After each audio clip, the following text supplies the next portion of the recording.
আসসালামু আলাইকুম, কেমন আছো তোমরা?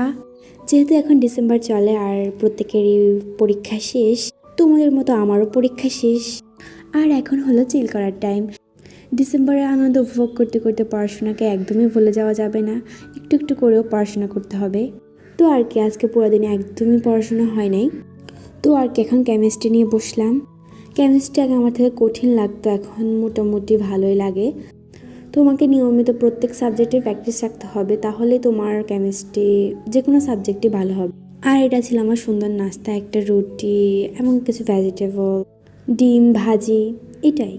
আর এটা খাওয়ার পর রাত্রে আর ডিনার করা হবে না আমার। ভেজিটেবল থাকা তো মাস্ট, এটা অনেক হেলদি খাবার। তেমন ভালো রান্না করতে পারি না আমি, নিজের জন্য চলে। আর আমি আনহেলদি খাবার একদমই বন্ধ করে দিতে চাচ্ছি, সপ্তাহে একবারও না, এবং খুব কমই বাইরের খাবার খাই। আর হেলদি খাবার তোমার লাইফটাকে চেঞ্জ করতে পারবে। তো দেন খাওয়া দাওয়া ডান, এখন আমি আবার পড়তে বসবো। খাওয়াটা ভালোই ছিল। তো রসায়নটা পড়া শেষ হলে আমি একটু জিকে নিয়ে বসি। মাঝে কয়েকদিন আমার জিকে একদমই পড়া হয়নি, বাট আমি আজকে আবার জিকে নিয়ে বসলাম। আমার থেকে মনে হয় প্রত্যেক স্টুডেন্টেরই জিকে সাবজেক্টে ভালো হওয়া দরকার। তোমাদের পড়াশোনার পাশাপাশি তোমাদের জিকে এবং অন্যান্য সাবজেক্টে ভালো হওয়া লাগবে, প্লাস তোমাদের একাডেমিক পড়াশোনা। যদি চ্যানেলে নতুন হয়ে থাকো তাহলে সাবস্ক্রাইব